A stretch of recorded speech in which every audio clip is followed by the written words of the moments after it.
Welcome back to my channel. चलिए शुरू करते हैं आज का पार्ट क्रूएल किंग की क्रूएल क्वीन पार्ट 19। अभी तक आपने देखा शनाया की पॉइजन वाली जूस जैसे ही रू पीने वाली थी तभी अनामिका आकर एक झटके में उसके हाथ से ग्लास चीर चुकी थी। रू, अद्वितीय, नुहा, एंटोनी और साथ में शनाया भी हैरान थी। सब सामने देखते हैं जहां अनामिका अपनी हाथ में वही ग्लास पकड़कर गुस्से से खड़ी शनाया को ही देख रही थी। शनाया अनामिका की इतना खतरनाक आंखें देखकर डर के मारे 2 कदम पीछे हो जाती है। अनामिका एक ताकत के साथ टेबल पर पटक देती है। पूरा गार्डन एक पल के लिए जैसे सांस रोककर एक झटके में खड़े हो जाते हैं। अनामिका की उंगलियां शनाया के गले के इर्द गिर्द और भी कस जाती हैं। उसकी आंखों में एक ऐसी खतरनाक ठंडक थी जो किसी ने पहले कभी नहीं देखी थी। उसकी आवाज बिल्कुल धीमी थी लेकिन हर लफ्ज जैसे बर्फ की तरह काट रहा था। अनामिका दांत पीसते हुए बोलती है, तुम्हारी हिम्मत कैसे हुई मेरी बच्ची को ये ड्रिंक पिलाने की? उसकी तरफ आना तो दूर, जो भी उसकी तरफ आंख उठाकर देखता है ना, मैं उसे जिंदा जमीन में गाड़ देती हूँ। और तुम? अनामिका की पकड़ और भी सख्त हो जाती है। तुमने तो उसे मारने की कोशिश की। शनाया का चेहरा नीला पड़ने लगा था। उसकी आंखों में दहशत साफ झलक रही थी। वो बस घुटती हुई आवाज में कुछ बोलने की कोशिश कर रही थी लेकिन कोई शब्द बाहर नहीं आ रहा था। कामाक्षी जी जो अपनी जगह बैठ के अपनी प्लानिंग के बारे में सोचकर खुश हो रही थी पर अपनी बेटी को इस हालत में देखते ही चीख उठती हैं, अनामिका छोड़ो मेरी बेटी को, उसका दम घुट रहा है, छोड़ो उसे। वो भागती हुई आती है, अपनी पूरी ताकत से अनामिका के हाथों को पीछे खींचने की कोशिश करती है लेकिन अनामिका की पकड़ बिल्कुल वैसे ही होती है जैसे वो किसी पत्थर की मूर्ति को हिलाने की कोशिश कर रही हो। 1 इंच भी नहीं हिलती। पूरे हॉल में खड़े लोग ये नज़ारा देखकर सदमे में आ जाते हैं। घर के सभी लोग अपनी जगह से उठकर भागते हुए आते हैं। अनुराधा जी गुस्से और दर्द से भारी आवाज में बोलती हैं, अनामिका छोड़ दो उसे। अगर तुम्हें हमसे नफरत है तो इस मासूम बच्ची पर क्यों निकाल रही हो? इसकी कोई गलती नहीं है, तुम्हारा गुनाहगार तो हम हैं, छोड़ दो उसे। राजीव जी भी थोड़ी सख्ती से लेकिन डरते हुए बोलते हैं, अनु बेटा हमें पता है हमने बचपन से तुम्हें बहुत तकलीफ दी है लेकिन इसमें इसकी क्या गलती है? छोड़ दो इससे, वो मर जाएगी। अर्नव भी घबराकर आगे आता है, अनु छोड़ दो इससे, अगर कोई बात है तो बैठकर सॉल्व करेंगे, हमारी गलती की सजा शनाया क्यों भुगते? रोहन भी अनामिका का हाथ खींचने की कोशिश करता है, रियांश भी जोर लगता है लेकिन सब के सब इतने सारे लोग मिलकर भी अनामिका की एक उंगली तक नहीं हिला पाते। थोड़ी दूरी खड़ा अग्नि खामोश खड़ा गौर से ये सब देख रहा था। उसकी नजरें अनामिका की ताकत का अंदाजा लगाने की कोशिश कर रही थी। मन ही मन सोचता है, इतने सारे लोग मिलकर भी इससे हिला नहीं पा रहे। ये लड़की है कौन? टेबल के दूसरे कोने से यशवर्धन दादाजी धीरे धीरे आगे आते हैं। उनकी आंखों में आंसू थे लेकिन उनके चेहरे पर नफरत और बेबसी भारी गुस्सा भी साफ दिख रहा था। वो अनामिका को एक तक देख रहे थे जैसे अपनी ही बच्ची को पहचान नहीं पा रहे हों। मेरी मासूम बच्ची, वो दबी आवाज में बोलते हैं, जो बचपन में कितनी मासूम हुआ करती थी, आज क्या से क्या बन गई है। उन शब्दों में इतना दर्द था कि वहां खड़ा हर इंसान एक पल के लिए खामोश हो जाता है। कुछ ही पल पहले जब अनामिका ने शनाया का गला पकड़कर उसे टेबल पर पटका था, उसके दोस्तों रू, अद्वितीय, एंटोनी और नुहा को तुरंत झटका लगा था। अद्वितीय और एंटोनी ने बिजली की तेजी से रू को पीछे खींचकर अपने बिच में छुपा लिया था, उसे इस खतरनाक नज़ारे से दूर रखने की कोशिश करते हुए। रू दहशत भारी आंखों से अपनी दीदी माँ की तरफ देख रही थी, उसका चेहरा सफेद पड़ चुका था। दीदी माँ, वो हल्के से बुड़बुड़ाती है, डर और हैरानी दोनों एक साथ उसकी आवाज में। अनामिका की पकड़ 1 इंच भी ढीली नहीं होती। शनाया की आंखें अब पलटने लगी थी, उसकी सांस रुक रुक कर आ रही थी। कामाक्षी जी अब रोने लगती हैं, अपनी बेटी की जान बचाने की भीख मांगते हुए, प्लीज प्लीज छोड़ दो उसे, मैं तुमसे माफी मांगती हूँ, जो भी गलत हुआ उसकी सजा मुझे दो, उसे नहीं। अनामिका की नजरें एक पल के लिए कामाक्षी जी की तरफ जाती हैं, ठंडी, खतरनाक, बिल्कुल भावशून्य। फिर वापस शनाया की तरफ मुड़ती हैं। माफी? अनामिका का स्वर इतना ठंडा था कि वहां खड़ी हवा भी जैसे रुक गई हो। अनामिका का हाथ अचानक टेबल की तरफ बढ़ता है, वही रेड क्रैनबेरी जूस का ग्लास उठाती है जिसमें कामाक्षी ने वो खतरनाक ड्रग मिलाया था। एक झटके में वो ग्लास शनाया के होठों की तरफ ले जाती है। उसका इरादा साफ था, जो जहर तुमने मेरी बच्ची के लिए बनाया था वही अब तुम खुद पियोगी। ये देखते ही कामाक्षी जी के होश उड़ जाती हैं। नहीं, अनामिका नहीं। वो चीखते हुए आगे बढ़ती हैं लेकिन उसका कोई असर नहीं होता। पूरे हॉल में खड़ा कोई भी यह समझ नहीं पा रहा था कि अनामिका अचानक ये ड्रिंक शनाया को ही क्यों पिलाना चाहती है। किसी को अंदाजा तक नहीं था कि उस ग्लास में कितना खतरनाक ड्रग है। अगर शनाया उसे पूरा पी लेती तो उसका क्या हाल होता, इसका एहसास सिर्फ अनामिका और कामाक्षी जी को था। दादाजी धीरे से आगे बढ़ने की कोशिश करते हैं, अपनी दबी हुई आवाज में बोलते हैं, अनु बेटा। लेकिन इस बार अनु अपने दादू की बात भी नहीं सुनती। उसके दिल में इस वक्त सिर्फ एक ही बात थी, अपनी रूह की जान से भी ज्यादा कीमती कुछ नहीं था उसके लिए। वही पल उसके दिमाग में एक फ्लैशबैक की तरह गूंज रहा था। फ्लैशबैक। सोफिया लंदन में रहकर भी कामाक्षी और शनाया की हर हरकत पर नजर रखे हुई थी। काफी देर से अनामिका को कॉल लगाने की कोशिश कर रही थी, लेकिन नेटवर्क प्रॉब्लम की वजह से कॉल कनेक्ट नहीं हो पा रहा था। आज सुबह ही कामाक्षी ने पेरिस से एक खतरनाक ड्रग मंगवाया था और शनाया भी किसी से जानलेवा पॉइजन खरीदी थी। जब सोफिया को ये बातें पता चली तभी फौरन अनामिका तक पहुंचानी थी। जब अनामिका फाइनली कॉल रिसीव करती है और थोड़ी दूर जाकर बात कर रही थी, तभी सोफिया एक एक करके सब कुछ बता देती है, पॉइजन के बारे में, ड्रग का नाम, उसका असर और यह कि वो आज ही पार्टी में इस्तेमाल होने वाला था। ये सुनते ही अनामिका की आंखें खतरनाक हो जाती हैं। वो तुरंत पीछे मुड़कर देखती है जहां रू बैठी थी। तब तक शनाया अपना ग्लास खुद पीकर प्रूव कर चुकी थी कि उसमें कुछ नहीं है और अब रू अपना ग्लास हाथ में उठा चुकी थी। अनामिका के हाथ से फोन छूटकर जमीन पर गिर जाता है। उसकी आंखें दहशत से फैल जाती हैं। बिना एक पल गवाए वो भागती है। तब तक रू ग्लास अपने होठों तक लगा चुकी थी, लेकिन ठीक उस पल अनामिका उसके हाथ से ग्लास छीन लेती है और शनाया पर टूट पड़ती है। Flashback and.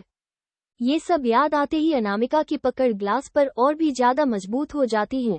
उसकी आंखों में एक ऐसी दहशत और गुस्सा था जो पहले कभी किसी ने नहीं देखा था।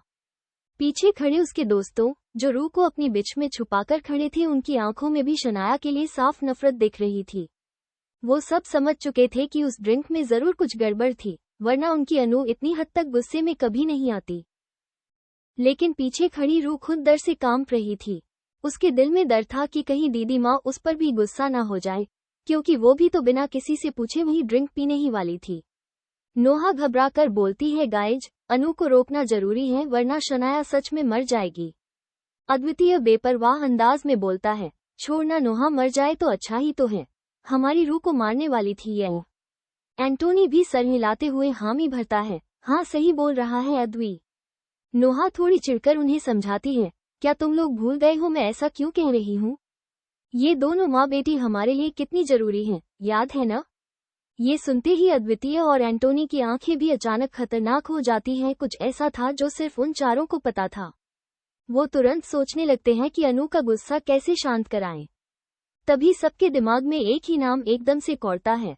अद्वितीय बिना एक पल गवाए अपना फोन निकालता है, फौरन किसी को कॉल लगाता है।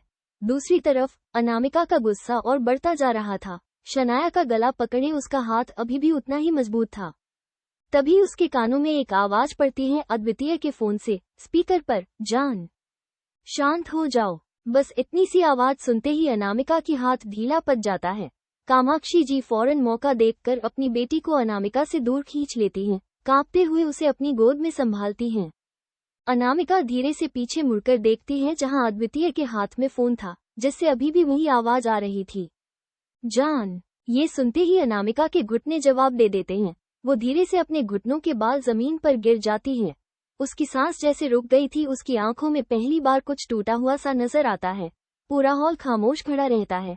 सबकी नजरें उस फोन पर टिकी होती हैं जहां से सिर्फ एक आवाज, सिर्फ एक नाम ने इतनी खतरनाक अनामिका को एक पल में जमीन पर ला दिया था। अद्वितीय बिना एक पल गवाए फोन को स्पीकर से हटाकर सीधा अनु के कान के पास ले जाता है।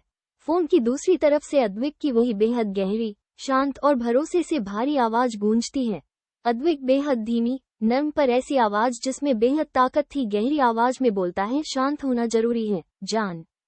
हाँ, भूलो मत कि वो दोनों हमारे लिए कितने इम्पोर्टेंट हैं। अनु अपनी आंखें बंद कर लेती है। उसकी जो पकड़ अभी तक पत्थर जैसी मजबूत थी, वो धीरे धीरे ढीली पड़ने लगती है। उसका पूरा जिस्म एक बेहद गहरे डर और एहसास से कांप रहा था। उसका गला रूंध जाता है। अनु गला भरते हुए कांपती आवाज में बोलती है, अगर मैं वक्त पर ना जाती तो मेरी रूह। उसका आगे बोलते बोलते गला रुक जाता है, जैसे वो शब्द भी अपने आप में बेहद भारी हो। अद्विक की आवाज फोन में फिर से बेहद नरमाई और एक अजीब से हक के साथ आती है। हर एक शब्द पर जोर देते हुए बोलता है, जान, भूलो मत कि तुम किसकी स्टूडेंट हो, और याद है ना राजेश्वरी सिंह राजावत ने क्या ऐलान किया था। अनु की आंखों से एक आंसू निकलकर उसके गाल पर लुढ़क जाता है। वो बिल्कुल खामोश होकर अद्विक की आवाज को अपने अंदर उतार रही थी। अद्विक आवाज में एक बेहद रॉयल और डेंजरस कमांडिंग टोन लाते हुए बोलता है, तुम कोई आम लड़की नहीं हो, जान। राजावत फैमिली की मिसेज राजावत के बाद अगला है तुम हो। तुम राजावत खानदान की आने वाली शान, उनका गर्व और उनकी सबसे बड़ी ताकत हो। मेरी बात सुनो। अनामिका की पलकें अभी भी बंद थी। उसकी सांसें अभी भी तेज चल रही थी। अद्विक बोलता है, याद है ना हमने क्या प्रॉमिस किया था। अद्विक आगे बोलता है, रू ठीक है, तुम्हारी रू बिल्कुल सेफ है। पस्त को बार बार मत जियो, जान, जो हो सकता था वो नहीं हुआ। जो तुम्हारे लिए सबसे इम्पोर्टेंट हैं वो आज भी तुम्हारे साथ खड़े हैं। तुम गिर जाओगी तो वो सब टूट जाएंगे। अनामिका धीरे से आंखों से आंसू पूछने की कोशिश करती है। अद्विक एक गहरी सांस लेकर बोलता है, बस मेरी बात सुनो। जान, रू को तुम्हारी जरूरत है। अपने दोस्तों को तुम्हारी मुस्कान की जरूरत है। तुम लीडर हो, और लीडर आखिर में सबसे पहले खुद को संभालता है। अपना बदला अपने तरीके से पूरा करो। मैं तुम्हारे साथ हूँ। अनामिका आंखें बंद करके गहरी सांस लेती है। उसकी कांपती हुई उंगलियां धीरे धीरे शांत होने लगती हैं। अनामिका बहुत धीमी आवाज बोलती है, ठीक है, समझ गई। अद्विक बोलता है, गुड। अब फोन रखो और अपने दोस्तों के पास जाओ, उनको तुम्हारी जरूरत है। कॉल कट हो जाती है। अनामिका फोन को देखती है जो अब खामोश हो चुका था, और उसी पर जैसे उसके अंदर का पूरा जोर, पूरी ताकत एक साथ टूट जाती है। वो बेसुध सी जमीन पर बैठी रहती है, सर झुकाए, कंधे झुके हुए। उसके चारों दोस्त रू, अद्वितीय, एंटोनी, नोहा उससे देखकर फूट फूट कर रोने लगते हैं। पूरा 9 साल हो गया था उन्हें अपनी अनु को इस हालत में देखे हुए, इतनी टूटी हुई, इतनी बेबस। कपूर फैमिली और गुप्ता फैमिली के सभी लोग वहां खड़े कुछ समझ ही नहीं पा रहे थे। आखिर अभी जिसने कॉल किया था वो कौन था। वो अनु को जान कहकर क्यों पुकारा, और अनु फोन की दूसरी तरफ आती हुई एक आवाज से इस तरह शांत कैसे हो गई। आखिर वो इंसान कौन है, इतना हक से बात क्यों कर रहा था। सबकी मन में यही सवाल था। अग्नि भी असमंजस में था। वो आवाज उसको सुना सुना सा लग रहा था, लेकिन इस वक्त वो उस आवाज पर ज्यादा ध्यान नहीं देता। वो सिर्फ अनु को टूटा हुआ देख रहा था। अनामिका, जो अभी थोड़ी देर पहले इतनी खतरनाक थी कि पूरा हॉल कांप रहा था, अचानक इतनी बेबस कैसे हो गई। और वो आवाज, जान, जिसने उसे एक पल में जमीन पर ला दिया, वो थी किसकी। थोड़ी दूरी खड़ा अग्नि खामोश, एक तक सिर्फ अनामिका को देख रहा था। उसकी आंखों में पहली बार सिर्फ अट्रैक्शन नहीं, एक गहरी फिक्र भी थी। आयुष की नजरें रू पर थी, जो अद्वितीय की शर्ट पकड़कर उसके पीछे खड़ी सुबक रही थी। आयुष का दिल कर रहा था कि वो भागकर जाए और उसे गले लगा ले, लेकिन वो अपनी जगह से हिल नहीं पाया। एंटोनी धीरे से रू की तरफ मुड़ता है, अपनी टूटी फूटी हिंदी में बोलता है, रू बाबू, जाओ अपनी दीदी माँ के पास। रू अपनी सरनामे हिलाते हुए धीमी आवाज में बोलती है, नहीं दीदी माँ, मुझसे गुस्सा है। मैंने उन्हें गुस्सा दिल दिया है। मैंने वो ड्रिंक। उसका गला रूंध जाता है। वो पूरी आवाज में बोल भी नहीं पा रही थी। नोहा रू का हाथ पकड़ती है, आंखों से आंसू बहते हुए बोलती है, रू, क्या अनु ने कभी तुझ पर गुस्सा किया है। बोलो, क्या कभी दीदी माँ ने अपनी रू पर गुस्सा किया। रू 3-4 बार जोर जोर सर नहीं में हिलाती है। नोहा प्यार से बोलती है, तो जाओ ना, जाओ अपनी दीदी माँ के पास। अद्वितीय उसको धीरे से आगे बढ़ाते हुए बोलता है, जाओ रू बेबी, स्वीट हार्ट को तुम्हारी जरूरत है। रू डरते डरते धीरे धीरे अनु की तरफ बढ़ती है। अनु अभी तक घुटनों के बाल जमीन पर बैठी हुई थी। वो आग जो कुछ देर पहले शनाया को मारने पर आमदा थी, अब एक टूटे हुए खिलौने की तरह जमीन पर बिखरी हुई थी। रू धीरे से अपनी नजरें अनु की तरफ उठाती है, जो सर झुकाए, घुटनों के बाल जमीन पर बैठ चुकी थी। ये देखते ही रू से अब रुका नहीं जाता। वो सुबकते हुए धीरे धीरे अनु के करीब जाती है और उसकी एकदम सामने घुटनों के बाल बैठ जाती है। रू सुबकते हुए, लेकिन उसकी आवाज कांप रही थी, बिल्कुल धीरे से बोलती है, दीदी माँ। अनामिका बेहद धीरे से अपना सर उठाती है। उसके चेहरे पर आंसुओं की लकीरें थी। वो रू को देखती है। उसकी छोटी सी जान का चेहरा रोने की वजह से लाल हो चुका था। अनु भारी और कांपती आवाज में पूछती है, रू बच्चा, आप ठीक तो है ना। जैसे ही अनु ये पूछती है, रू का सब टूट जाता है। वो जोर जोर से रो पड़ती है। ये सुनते ही रू जोर से रो पड़ती है। रोते रोते हुए बोलने लगती है, सॉरी दीदी माँ, सॉरी, मैंने आपको इतना परेशान कर दिया, सॉरी। वो बार बार यही दोहराती रहती है। रू को इस तरह बेइंतहा रोते देखकर पूरा दोस्तों का ग्रुप परेशान हो जाता है। उन्हें अच्छे पता था कि अगर रू इस तरह ज्यादा रोएगी तो उसकी तबीयत बेहद खराब हो जाएगी। अनु रू के चेहरे को अपने कांपते हाथों से छूते हुए धीरे से बोलती है, शांत शांत हो जाए रू बच्चा, सब ठीक है भला। मैं अपनी रू से कभी गुस्सा हो सकती हूँ क्या? रू मासूमियत से रोते हुए बोलती है, तो आप इस तरह क्यों बैठी है दीदी माँ? आपको दर्द होगा ना? उठ जाइए यहाँ से, उठ जाइए दीदी माँ। उसकी मासूमियत भारी फिक्र सुनकर अनु के होठों पर एक हल्की थकी हुई मुस्कान आती है, लेकिन वो उठती नहीं। आंखें बंद करते हुए एक गहरी सांस के साथ धीरे से बहुत ही थकी हुई आवाज में बोलती है, अब मैं थक गई हूँ रू।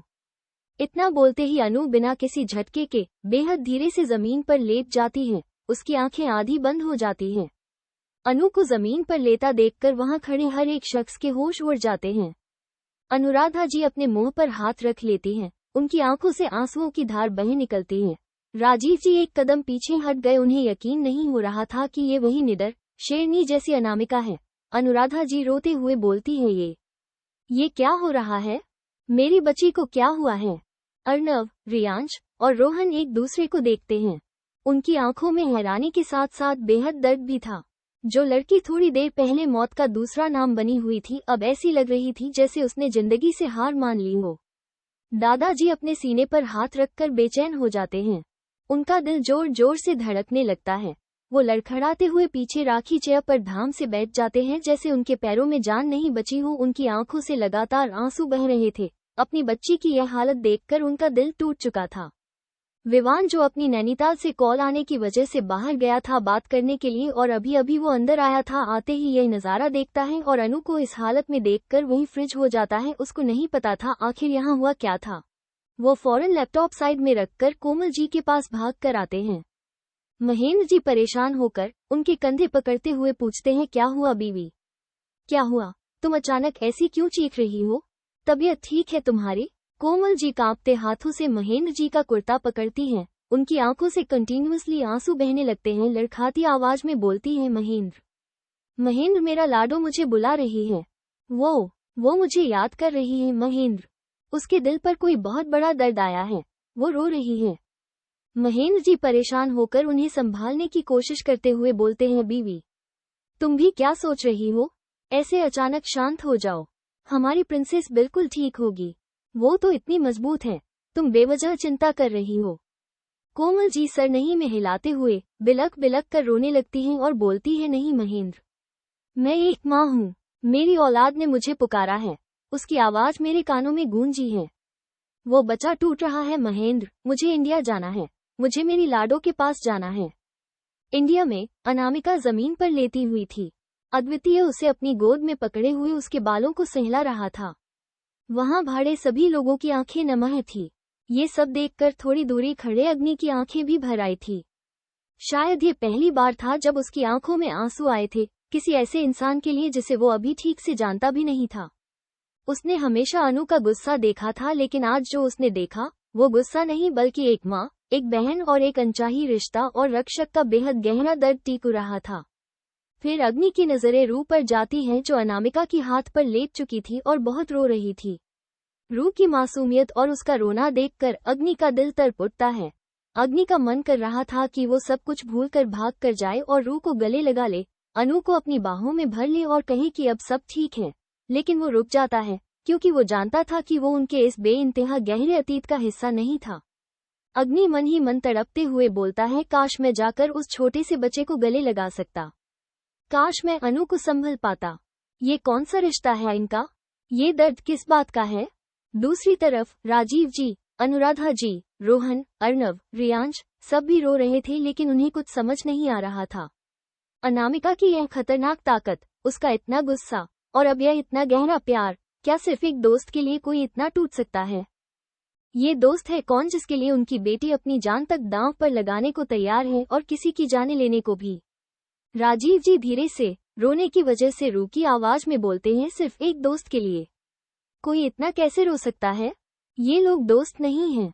इनके बीच कुछ ऐसा है जो हमारी सोच से भी बेहद गहरा है। दिया, आयुष और कभी भी हैरान थे क्या कोई दोस्त के किए इतना रो सकता है। उनकी आंखों में भी आंसू था। आयुष तो रू की यह रोना बर्दाश्त नहीं कर पा रहा था। जमीन पर बैठकर पांचों एक दूसरे को संभल रहे थे। नुहा सबकी हालत देखती है। उसकी आंखों में आंसू थे लेकिन वो खुद को बेहद मजबूत दिखाने की कोशिश कर रही थी। नुहा आवाज में निर्माई और चिंता के साथ बोलती है, अद्वी, एंटोनी, बस करो अब, चल अंदर रूम में चलते हैं। अद्वितीय अपनी आंखें पूछते हुए बेहद धीरे से बोलता है, हाँ चल। नुहा आगे बोलती है, अद्वी, तू अनु को उठा ले। एंटोनी, तू रू को उठा ले। दोनों सर हामी में हिलाते हैं। अद्वितीय एक पल के लिए अनु को अपने से थोड़ा दूर करता है। अनु बिल्कुल बेहोश जैसी और निढाल हो चुकी थी। अद्वितीय बेहद आराम से, जैसे किसी कांच की गुड़िया को संभल रहा हो, अनु को अपनी गोद में उठा लेता है। उसकी गर्दन अद्वितीय के कंधे पर लुढ़क जाती है। दूसरी तरफ एंटोनी आगे बढ़ता है और रू को अपनी गोद में उठा लेता है। रू एंटोनी की गोद में जाते ही फिर से फूट फूट कर रोने लगती है। वो एंटोनी के गले से जोर से लिपट जाती है। उसका छोटा सा जिस्म सुबक रहा था। उसकी मुंह से सिर्फ एक ही बात निकल रही थी, मैंने दीदी माँ को हट कर दिया। मैं बहुत बुरी हूँ ना, मेरी वजह से दीदी माँ रो रही हैं, मेरी वजह से। उसके सर को थपथपाते हुए एंटोनी अपनेपन से उसको शांत करने की कोशिश में बोलता है, नहीं रू बाबू, नहीं, तू बुरा नहीं है। दीदी माँ तुझसे बिल्कुल एंग्री नहीं है, वो बस डर गई थी। शांत हो जा मेरा बच्चा। एंटोनी, अद्वितीय, नुहा, रू, अनु पांचों मेंशन के अंदर की तरफ बढ़ने लगते हैं। उनके पीछे पीछे विवान भी चुपचाप चला जाता है। बाकी घर के सारे नौकर और गुप्ता फैमिली उन्हें जाते हुए हैरानी और भारी दिल से देख रहे थे। उनके कदम भी घर के अंदर उनके पीछे पीछे जाने लगते हैं। जैसे ही अंदर चले जाते हैं, पूरे हॉल में एक शून्य छाया हुआ था। सारे फैमिली मेंबर्स हॉल में ही रुक जाते हैं और सीढ़ियों से ऊपर जाते हुए उन सबको एक तक देखने लगते हैं। गुप्ता फैमिली के मेंबर्स एक दूसरे का चेहरा देखते हैं, खामोश खड़े उन्हें जाते हुए देखते रहते हैं। किसी के पास कोई शब्द नहीं बचते, लेकिन उनकी आंखों में अनामिका और यशवर्धन दादाजी के लिए बेहद दर्द था। अग्नि बिना कुछ बोले अपनी कार में बैठकर वहां से चला जाता है। कुछ देर बाद गुप्ता फैमिली भी विदाई लेने लगती है। शेष जी, अलका जी, रमेश जी, कविता जी और बच्चे, दिया, कबीर, आयुष सब एक एक करके यशवर्धन दादाजी से इजाजत लेते हैं। लेकिन दादाजी कुछ नहीं बोलते, सिर्फ हल्का सा सर हिलाते हैं। गुप्ता फैमिली के दादाजी और दादी जी गाड़ी में बैठते हुए एक दूसरे की तरफ देखते हैं। नारायण जी धीमी आवाज में बोलते हैं, यशवर्धन का दर्द मैंने आज तक कभी इतना गहरा नहीं देखा। अपनी ही पोती को इस हालत में देखना किसी भी दादा के लिए सबसे बड़ा दर्द होगा। दादी जी बोलती हैं, भगवान किसी दुश्मन को भी ऐसा दिन ना दिखाए। जिस पोती को उन्होंने इतने प्यार से देखा था, आज वो इतनी क्रूएल और टूटी हुई बन गई है। चलिए अब हमारा यहाँ रुकना सही नहीं है। दादाजी सर हाँ में हिलाकर ड्राइवर को चलने के बोलते बोलते हैं। गुप्ता फैमिली बिना किसी शोर के, दुख के साथ वहां से विदा लेकर चली जाती है। यशवर्धन दादाजी, जिन्हें कराची पर बैठाया गया था, बिना किसी से एक लफ्ज कहे धीरे धीरे उठते हैं। उनके कदम लड़खड़ा रहे थे। वो किसी की तरफ देखे बिना सीधा अपने कमरे की तरफ चल पड़ते हैं। कपूरी फैमिली भी सब अपने अपने कमरे में चले जाते हैं। अनुराधा जी और राजीव जी का कमरा, दोनों कमरे का दरवाजा बंद करते ही टूट जाते हैं। अनुराधा जी जमीन पर बैठकर अपने मुंह पर आंचल रखकर फूट फूट कर रोने लगती हैं। अनुराधा जी तड़पते हुए बिलक बिलक कर बोलती है, राजीव, हमने ये क्या कर दिया? हमने अपनी ही बेटी के साथ क्या किया? बचपन में जब उसे हमारी सबसे ज्यादा जरूरत थी, हमने उसे कितना अकेला छोड़ा था, कितना दर्द दिया उसे। राजीव जी दीवार से टेक लगाए बैठकर, उनकी आंखों से कंटिन्यूअसली आंसू बह रहे थे। वो डर रही थी, राधा। वो आज अपने दोस्तों को खोने से इस हद तक डर रही थी क्योंकि बचपन में हमने उसे कभी अपनेपन का एहसास ही नहीं होने दिया। उसके दिल में अकेलेपन का इतना बड़ा डर हमने खुद बैठा दिया है। अनुराधा जी अपने सीने को पीटते हुए, काश वक्त रहते हम अपनी बेटी को समझ पाते। हमने उसे अपशगुन समझा, मनहूस कहा, उसे घर के एक कोने में फेंक दिया। आज वो लड़की अपने दोस्तों के लिए किसी की जान लेने और अपनी जान देने पर आमदा है, क्योंकि वही 4 लोग हैं जिन्होंने उसे अकेला नहीं छोड़ा। हम कितने घटिया माँ बाप हैं राजीव, कितने घटिया है। दोनों एक दूसरे को गले लगाकर अपने अतीत की गलतियों पर बिलखते रहते हैं, पर अब वक्त हाथ से निकल चुका था। अर्नव, रोहन और रियांज के कमरे में तीनों अलग अलग कोनों में बैठे हुए थे। कमरे में सिर्फ उनके रोने और सुबकने की आवाजें आ रही थी। अर्नव अपने बालों को नोचते हुए रोते हुए बोलता है, कितनी अकेली होती होगी वो बचपन में। जब हम शनाया के साथ खेलते थे, उसे गोद में उठाते थे, तब अनु किसी कोने में खड़ी होकर हमें देखती थी, लेकिन हम लोग हमेशा उससे नजरअंदाज कर दिया। रियांश सुबकते हुए आवाज काम रही थी बोलता है, शनाया के साथ हम हैप्पी फैमिली की तरह रहते थे और हमारी अपनी खून की बहन। वो तड़पती रही, आंखें जीती रही। अब इस अखिल पानी डर उसके अंदर इतना भर गया है कि शायद अब कभी भी वो दर्द मिटेगा नहीं। रोहन आंखों में नफरत और खुद से घिन आते हुए बोलता है, हम भाई कहलाने के लायक नहीं हैं। हम घटिया हैं। हमने अपनी सगी बहन को अकेला छोड़ा। आज वो किसी को भी खोने के ख्याल से इस हद तक डर गई है क्योंकि हमने उसे कभी भरोसा ही नहीं दिया कि कोई उसका अपना भी है। हम कितने गिरे हुए भाई हैं। तीनों भाई अपने चेहरे को हाथों में छुपाकर फूट फूट कर रोने लगते हैं। उनका जमीर उन्हें पल पल कोस रहा था। दादाजी अपने कमरे में बेसुध से बैठे होते थे। उनकी बगल में उनकी पत्नी सावित्री दादी जी बैठी थी। वो भी लगातार रो रही थी। जब से ये सब शुरू हुआ था, तब से उनकी नजरें सिर्फ अनामिका पर टिकी हुई थी, जो अब इतनी क्रूएल, इतनी खतरनाक बन चुकी थी। दादाजी भारी आवाज में दर्द और गुस्सा दोनों एक साथ ये बोलते हैं, देखा अपन, हमारी पोती कैसी हो गई है। बचपन में मैं अपनी पोती को तुम लोगों के बीच छोड़कर नहीं जाना चाहिए था। वो मेरी जिंदगी सबसे बड़ी गलती थी। उनकी आवाज थोड़ी सख्त हो जाती है, सीधा सावित्री जी की तरफ देखते हुए और बोलते हैं, मैं ये कैसे भूल गया कि उसके माँ बाप, उसके भाइयों के साथ साथ तुम भी मेरी पोती को अपशकुन समझती थी। तुमने भी कभी उसकी तरफ प्यार से नहीं देखा। ये सुनते ही सावित्री जी का रोना और बढ़ जाता है। उनकी आंखों में अपने ही किए का पछतावा, अपनी ही गलती का बोझ साफ छलकता है। वो कुछ बोल नहीं पाती, बस सर झुकाए रोती रहती हैं, क्योंकि जो सच दादाजी ने कहा था, उसका कोई जवाब उनके पास था ही नहीं। दूसरी तरफ शनाया के कमरे में शनाया बेड पर बेहोश पड़ी हुई थी। उसके गले पर अनामिका के हाथों के लाल और नीले निशान साफ दिख रहे थे।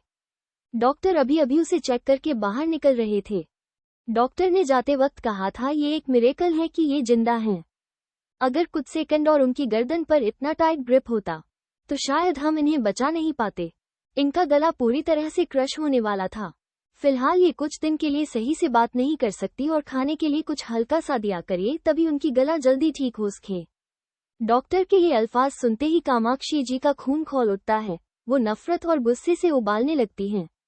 वो बेहोश पड़ी अपनी बेटी शनाया के पास आती हैं और उसके माथे पर हाथ रखती हैं। आंखों में शैतानी आग, नफरत से भारी आवाज में शपथ लेते हुए बोलती है, कुछ सेकंड और मेरी बेटी को मारने चली थी तुम अनामिका। मैं तुम्हें नहीं छोड़ूंगी अनामिका, कभी नहीं, बिल्कुल नहीं छोड़ूंगी। तुमने मेरी बेटी को मौत के इतने करीब पहुंचा दिया। अब देखना, मैं तुम्हारे लिए ऐसा प्लान बनाऊंगी कि तुम्हें पता भी नहीं चलेगा कब तुम्हारी दुनिया उजड़ जाएगी। उसकी आंखों में एक नया और भी खतरनाक इरादा जल उठा था। कपूर मैंशन में रात के सन्नाटे में सब अपने अपने गम और पछतावे के बोझ तले सो चुके थे। लेकिन हजारों मील दूर लंदन में अभी शाम का वक्त था। आलीशान लिविंग हॉल में पूरी फैमिली बैठी हुई थी। कोमल जी, महेंद्र जी, दादाजी, दादी जी, महेंद्र जी के छोटे भाई महेश जी, उनकी पत्नी अंजलि जी और कोमल जी का बेटा सार्थक सब बैठे हुए थे। कोमल जी अभी भी बेहद परेशान थी। उनका चेहरा पीला पड़ चुका था और वो बार बार अपने हाथों को मेल जा रही थी। उनका दिल मानने को तैयार ही नहीं था कि उनकी लाडो ठीक है। दादाजी कोमल जी को इतना परेशान और उदास देखकर निर्माई से पूछते हैं, क्या हुआ कोमल बहू, आप इतनी बेचैन क्यों लग रही है? तबीयत तो ठीक है ना अपनी? कोमल जी कुछ बोल नहीं पाती, उनकी आंखों में फिर से आंसू आने लगते हैं। महेंद्र जी आगे बढ़ते हैं और पूरी बात बताते हैं। महेंद्र जी भारी आवाज में बोलते हैं, पापा रूम में अचानक से बीवी प्रिंसेस को याद करके फूट फूट कर रो पड़ी। इसके दिल में अचानक पता नहीं क्या बेचैनी हुई है। ये सुनते ही लिविंग हॉल में बैठे सभी लोग, दादाजी, दादी जी, महेश जी, अंजलि जी और सार्थक, हैरान और परेशान हो जाते हैं। सबके चेहरों पर चिंता देखा जा सकता था। सार्थक अपनी माँ कोमल जी के पास आकर बैठकर उनका हाथ पकड़ता है और बोलता है, माँ, आप बेवजह इतनी चिंता क्यों कर रही हो? आपको पता है ना प्रिंसेस बिल्कुल ठीक होगी। अभी इंडिया में रात के 12-1 बज रहे हैं, वो लोग सो गए होंगे। मैं सुबह होते ही कॉल करूंगा और आपकी बात करवा दूंगा। प्लीज आप शांत हो जाओ। कोमल जी अपना सरना में हिलाते हुए बिलक कर बोलती है, तुम लोग समझ नहीं रहे हो सार्थक। एक माँ का दिल कभी झूठ नहीं बोलता। मेरी बच्चियों को मेरी जरूरत है। वो किसी बेहद गहरे दर्द में है। मुझे उससे बात करनी है, अभी। इसी वक्त सभी लोग मिलकर जैसा तैसा करके कोमल जी को समझाते हैं और महेंद्र जी उन्हें संभल कर उनके रूम में ले जाते हैं, पर कोमल जी की बेचैनी अभी भी शांत नहीं हुई थी। अगली सुबह इंडिया के कपूर मेंशन में आज सुबह का माहौल आम दिनों जैसा नहीं था। वो बेहद खतरनाक, ठंड और खौफ से भरा हुआ था।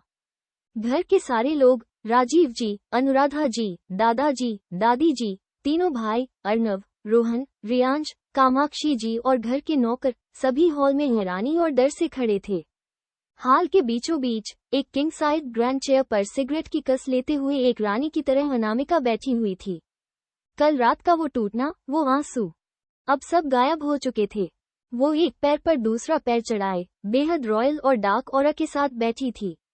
उसकी आंखें पूरी तरह लाल था, आंखों में इतना ठंडापन था कि जो भी उसकी तरफ देखता उसकी रूह कांप जाती। उसके आसपास उसके दोस्त अद्वितीय, एंटोनी, नुहा और विवान किसी बॉडीगार्ड की तरह मजबूत आग की दीवार बनकर खड़े थे। रूह को अंदर रूम में सुरक्षित रखवा दिया गया था। अनामिका की नजरें सिर्फ और सिर्फ सामने जमीन पर गिरी हुई शनाया पर टिकी हुई थी। शनाया, जो अभी अभी बेहोशी से होश में आई थी और जमीन पर पड़ी कांप रही थी, उसकी नेक पर अभी भी कल के नीले निशान साफ दिख रहे थे। हॉल में एक एक पल का ठंडापन बढ़ता जा रहा था। किंग साइज चेयर पर बैठी अनामिका की लाल, बेरहम आंखें बिना किसी हलचल के शनाया पर टिकी हुई थी। शनाया जमीन पर पड़ी थर थर कांप रही थी। उसकी सांसें फूल रही थी और चेहरे पर मौत का खौफ साफ दिख रहा था। गाइस, आज का पार्ट कैसा था जरूर बताना, और अगर कुछ गलत है तो मुझे कमेंट में जरूर बताना। मैं इंतजार करती हूँ आप लोगों की कमेंट्स पढ़ने के लिए। अगर स्टोरी में कुछ गलत है तो मैं सुधारने की जरूर कोशिश करूंगी। आप लोगों को स्टोरी पसंद आ जाए बस। और हाँ, मैं डिस्क्रिप्शन में अपनी इंस्टाग्राम आईडी लिंक दी हूँ, अगर आपका इच्छा है तो मुझे फॉलो कर लीजिए। और आपको कोई भी सवाल करना हो तो आप मुझे वहाँ मैसेज करके पूछ सकते हैं। और हाँ, भूलना मत कि आज का पार्ट कैसा था बताना जरूर। और मुझे लाइक सब्सक्राइब से भी ज्यादा कमेंट्स पढ़ना पसंद है। विवान अनु के पास जाने की हिम्मत ही नहीं हो रही थी। अनु को इस तरह जमीन पर लेटा देखकर बिलक बिलक कर रो पड़ता है। नीलिमा जी और उसका पति वहां नहीं थे, वो अपनी मायके वालों के साथ उनके घर चली गई थी उनकी पापा जी की खराब तबीयत के कारण। अद्वितीय, एंटोनी और नोहा की आंखों में भी आंसू आ जाते हैं। अद्वितीय से अब और बर्दाश्त नहीं होता। वो सीधा जाकर अनु के पास घुटनों के बाल बैठ जाता है, उसका सर उठाकर अपनी गोद में रख लेता है। अद्वितीय की कांपती आवाज में पूछता है, स्वीट हार्ट, तू ठीक है ना? अपनी आंखें खोल, मुझे देखना। अनु अपनी बोझिल आंखें खोलती है और अद्वितीय को देखती है और बिलख कर एक टूटी हुई आवाज में बोलती है, अद्दू, अगर आज हमारी रूह को कुछ हो जाता तो। वो कुछ सेकंड रुक कर फिर से आगे बोलती है, मैं अब किसी को भी खोना नहीं चाहती। मैं अब बचपन की तरह अकेली जीना नहीं चाहती, तुम चारों मेरी जीने की वजह हो। बस इतना सुनते ही अद्वितीय, एंटोनी और नोहा तीनों की सब्र टूट जाता है और फूट फूट कर रोने लगते हैं। अद्वितीय रोते रोते ही अनु की माथे पर किस करता है और उससे झट से और जोर से गले लगा लेता है, जैसे उससे दोबारा खोना नहीं चाहता हो। रूह भी वहीं बैठे बैठे जोर से रोने लगती है, अपना सर अनु के हाथों पर रख देती है। अद्वितीय बिलख कर रोते हुए बोलता है, कुछ नहीं हुआ उसे, तू है ना, तू सबको बचा लेती है, पर अब बस कर, प्लीज बस कर, चुप हो जा। अब एंटोनी और नोहा भी उनके पास आ जाते हैं और पांचों एक दूसरों को गले लगाए थे। अनामिका खुद को संभाल नहीं पा रही थी। इस वक्त उसको अपनी माँ की बहुत याद आने लगती है। वो धीरे से बुदबुदाती है, माँ। दूसरी तरफ हजारों मील दूर लंदन के बड़े से मेंशन की एक आलीशान रूम में कोमल जी अपने लैपटॉप पर कुछ काम कर रही थी। उनके पास उनके पति महेंद्र जी भी बैठे हुए थे।